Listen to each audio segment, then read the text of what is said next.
Hi, my name is Dimitra Galanamatis, and I am a teacher at Gordon Robertson Beauty Academy. The reason why I think you could come into the beauty world, the Beauty Academy, is that there are no limits to what we do.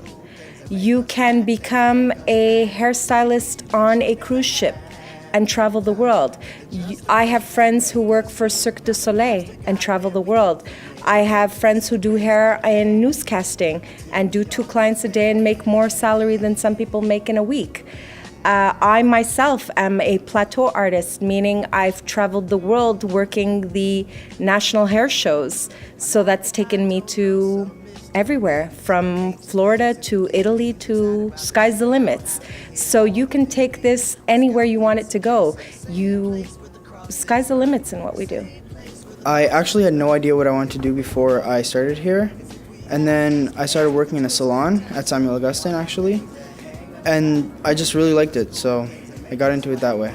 I heard about the program when I was at Westwood, but I ended up going to John Abbott, and I'm not somebody that's really an office person, so it wasn't something that really worked out for me. And I find it's easier to learn for somebody that's not really necessarily good at school or has like a hard time with like learning out of books and not hands-on. It's a good way of learning. I came as a student for a day a couple of years ago, and I asked them if I can come back the next day, and the next day after that, and they said, you should come as a student. And I said, okay. So I decided to come as a student, and now that I'm here, I want to come back as a teacher. It's a calling. Vocational education for me, it's something you are born with. You know what you're going to do in your life, and I can ask any hairdresser possible, even 16-year-olds to 50-year-olds. They've been doing it their whole life, and it's just something that they're natural with. That's vocational education for me. Why hair? Because it's everybody has it, so there's always a demand for hairdressers. And it's something that people take a lot of pride in. People spend a lot of money on their hair.